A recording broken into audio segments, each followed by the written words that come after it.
Nastavljamo, draga braće i sestre, tonu jučerašnjeg evanđelja koje je u središte svoga promišljanja stavilo bračnu zajednicu, supružnike i dva teška zla koja kao rak razaraju tu crkvi i društvu važnu bračnu, a potom i obiteljsku zajednicu. Taj nukleus, suprug, supruga, proširujemo samo ono što je dar Božih tim ljudima, a to je dijete. Dijete često i možda najgori mogući način ispašta upravo to zlo koje se događa među ljudima koji ne znaju rješavati svoje bračne i obiteljske probleme. Zašto razmišljate o djeci? Osim što je bračni kontekst, osim što je obitelj na srcu crkvi i društvu, postoji, evo i u krilu proslave Svetog Ante, jedna lijepi trenutak, a to je redovito na Svetog Antu poslije podnevnim satima imamo misu za našu djecu. Tada je nemoguće uopće propovijedati, nemoguće uopće slušati misu, jer oni uzimaju prostor. I tada je zapravo vidjeti koliko su ta stvorenja Božja, ti koji su dar Božji supružnicima, koliko su zapravo blizi Bogu, koliko su blizi svecima, taj intimni odnos koji se jedan naravni odnos između svetoga i djeteta stvori se i možda i najbolje vidljivo upravo na blagdan Svetoga Ante. Možda tu intimnost između sveca i djeteta možda najbolje pokazuje sljedeća priča. Mala djevojčica, 7 udata žena, došla u samostan časnih sestara i časne sestre koji danas pričavaju. Naravno, pričala sa časnima, časne, vidi moje male, vidi kako mi je lipa, slatka, malo to dosadilo, izvukla se malo sa strane, gleda šta ima u samostanu. I tako hodajući nedaleko od časnih, naišla je na svetog Josipa koji drži u naručju Isusa. Pobožno je gledala u to i odjedanput kaže djevojčica, puti ga doji. Nevjerojatno. Dakle, ona je tu dvojicu percipirala kao neke s kojima može tako naravno, ona bi se s nekim igrala. To se danas, kažem, taj događaj prepričava, a zapravo nama kaže koliko je taj odnos između svetoga, religioznog, vjere i djeteta, tako intiman, tako bliz. Inače, taj poseban, dakle, oduvijek postoji jedan poseban odnos između Boga i djeteta, između Boga i djece. U Starom Zavjetu postoji pozitivni zakon prema kojemu su roditelji morali svoje prvorođeno dijete prikazati Bogu. To čini Novi Zavjet. Isusovi roditelji odlaze u hram svoga sina prikazati Bogu.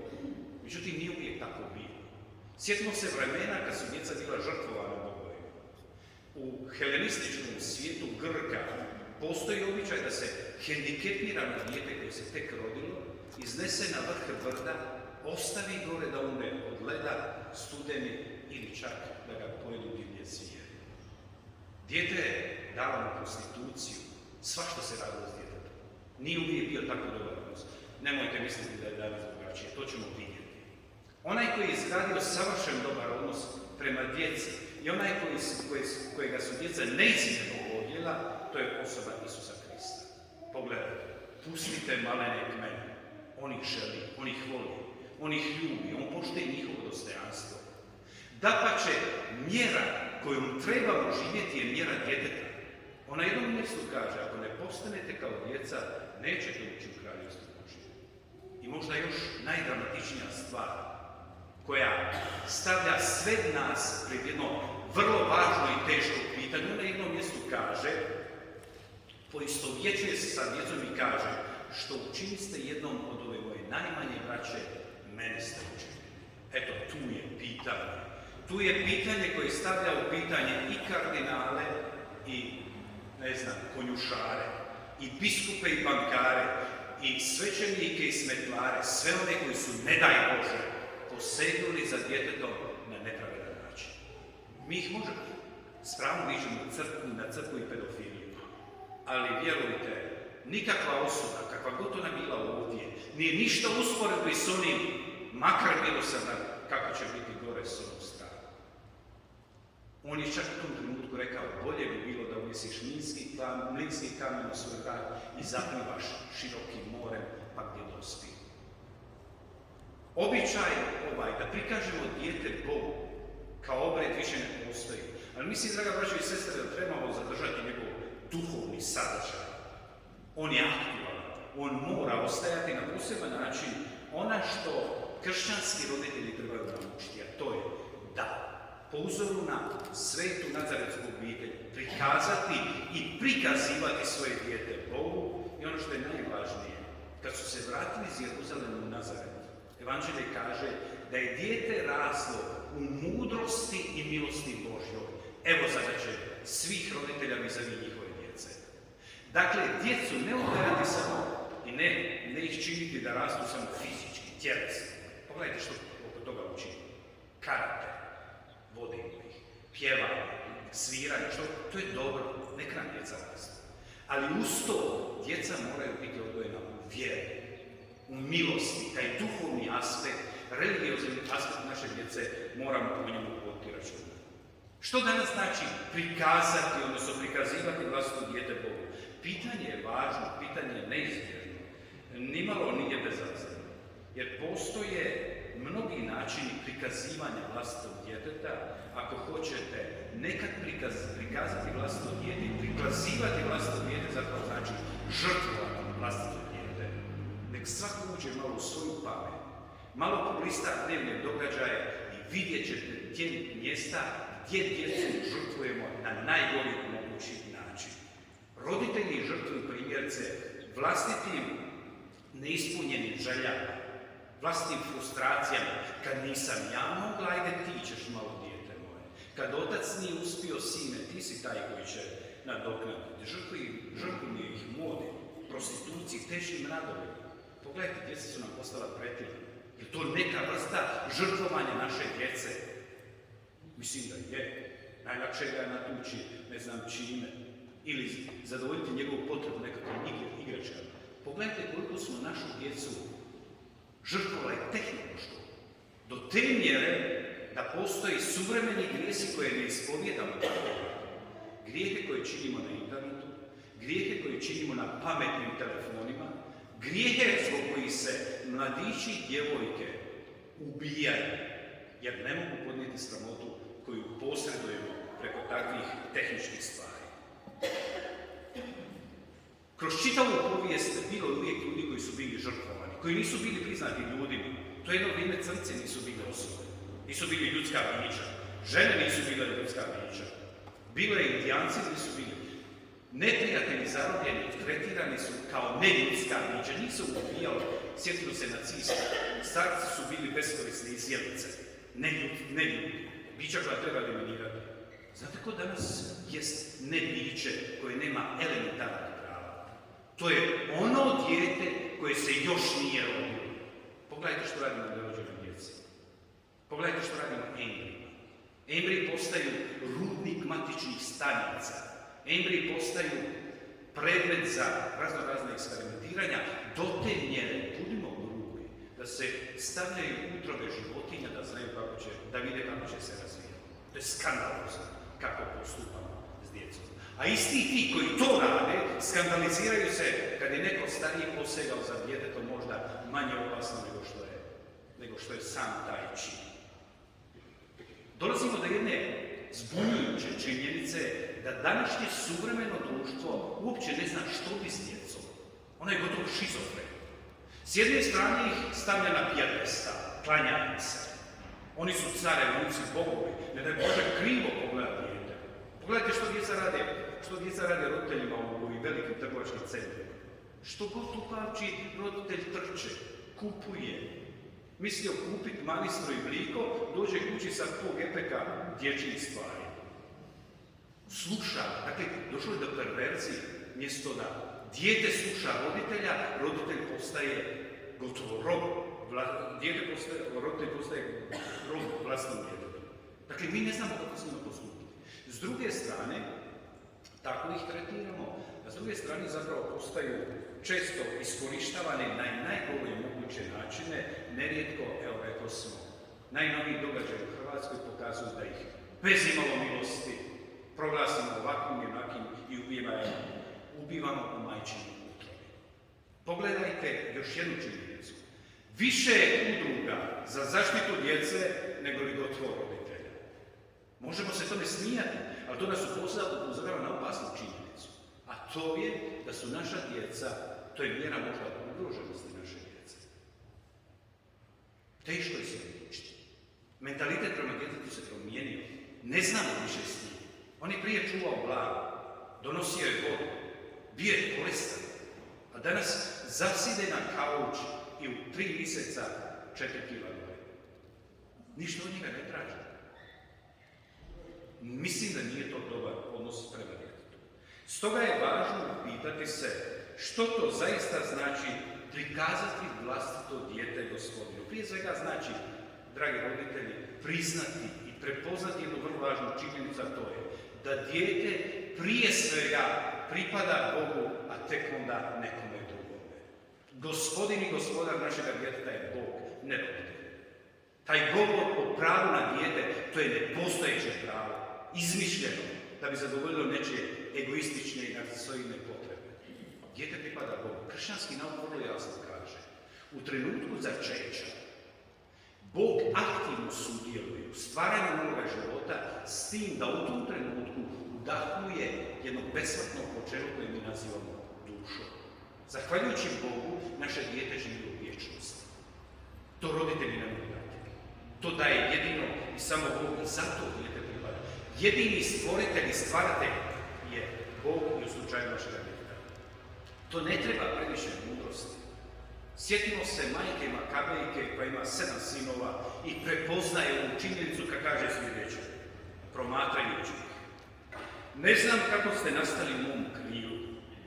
Ja vam nisam dala duh i život, niti sam oblikovala vaše udove, nego stvoritelj svijeta koji je na početku stvorio čovjeka. Mi mudri kršćani, mi suvremeni napredni svijet zaboravljamo tu golu, elementarnu činjenicu i zato se ponašamo prema djeci na ovaj način. No nije dovoljno dijete prikazati Bogu jedan put, nego ga treba prikazivati, odgajati u vjeri. Odgajati ga ne samo rekao fizički, tjelesno, kulturološki, kako god, nego ga treba odgajati i religiozno. Dakle, roditelji su prvi evangelizatori svoje djece. Evangeliziraju ih, vjerujte, iako ne znaju da ih evangeliziraju. Na koji način? Molitvom koju ih uče. Jezik je lijepo znati. Lijepo je znati svirati flautu. Lijepo je znati nekakve krataške te poteze. Ali gdje nam je molitva? Gdje anđeo čuva? Učimo li djecu?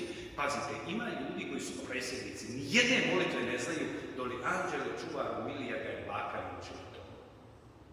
Koliko svoju djecu učimo molitvu? Tu se vidi naša evangelizacija. Učimo svoju djecu i poučavamo ih odgovorima na njihova prva pitanja. Roditelji, odgovorite na prve znatiželje vlastnog djeteta. Bez obzira o čemu se radi. Kad dijete pita šta tata radi ovdje, baš nam je lijepo nama dvima. Šta tata radi tu? Moraš odgovoriti zašto tata radi tu. Zašto je tu? Na koji je način došao nas? Što znači to? Dakle, ako ne odgovorimo mi na prve znatiželje djeteta, odgovor će neko drugi. Sigurno.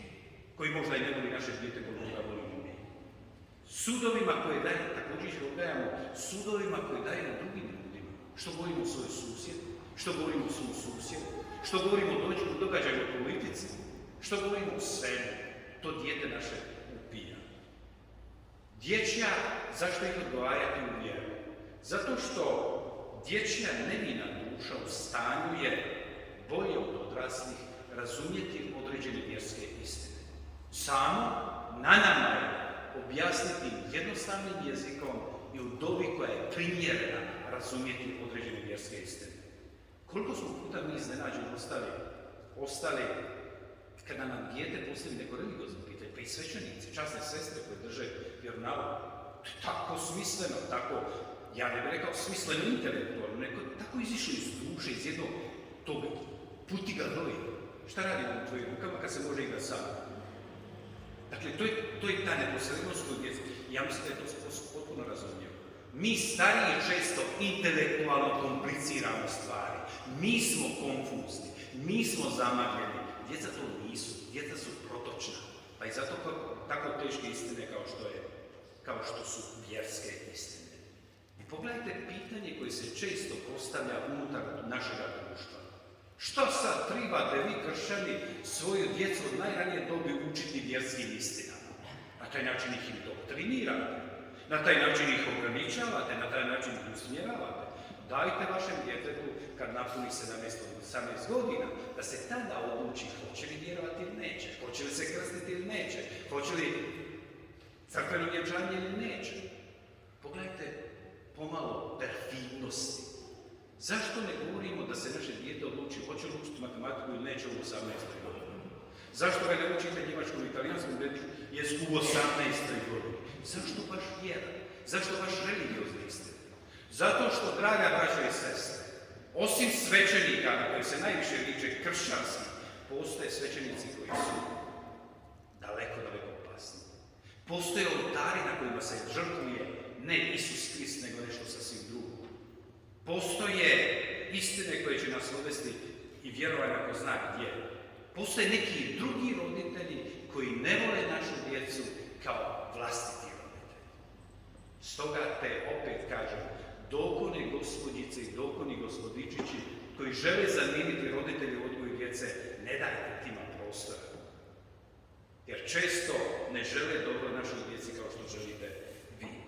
Važno je stoga uočiti snažnu simboliku koja postoji u sakramentu svetog krštenja, simboliku koja je sadržana u onoj svijeći koju dajemo djetetu. Dakle, ta se svijeća pali na uskrsnoj svijeći i ona se stavlja pred dijete. To je ta vjera s uskrsne svijeće koja mora uhvatiti nutrinu našega djeteta.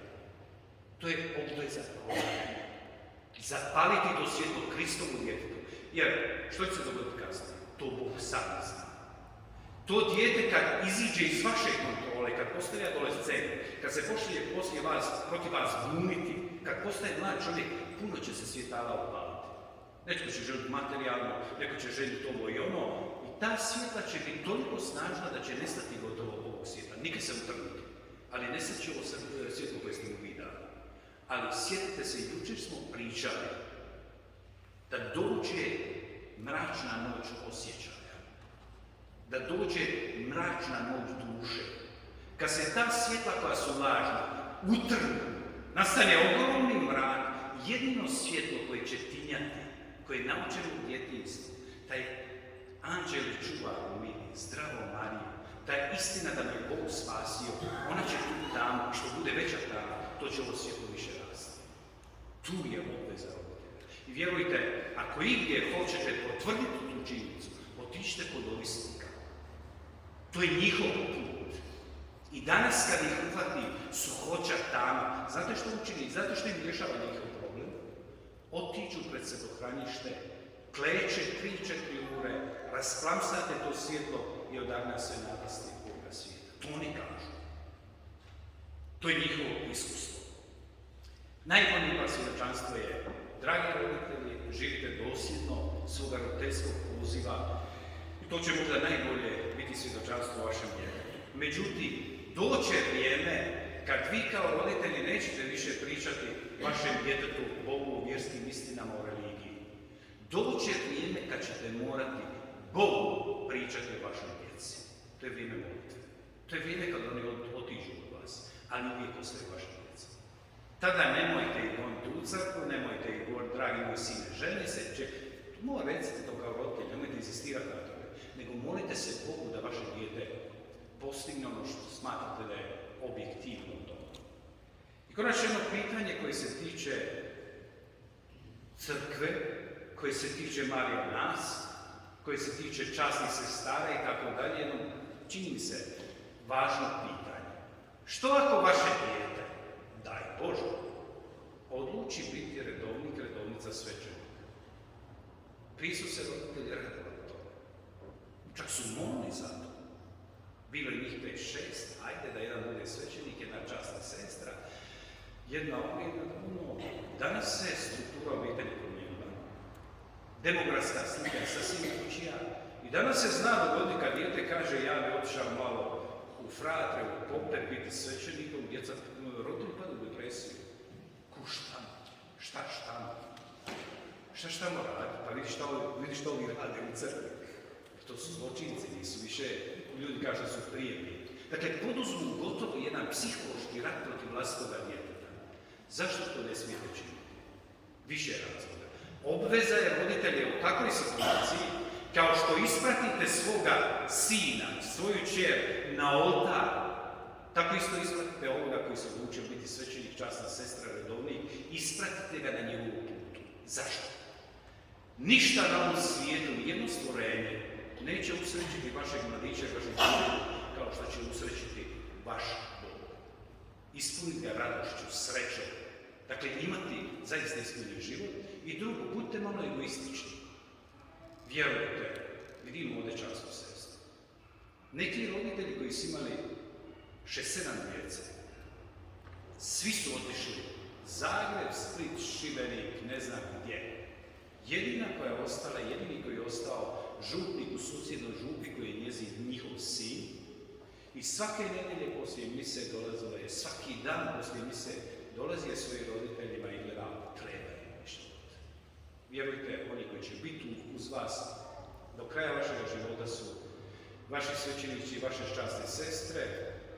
I mislim da se tu kao kršćani trebamo boriti protiv jednog mentaliteta koji namjerno, ne kažem da nema povoda, ali nekada možda namjerno i previše ustaje protiv svoje crkve.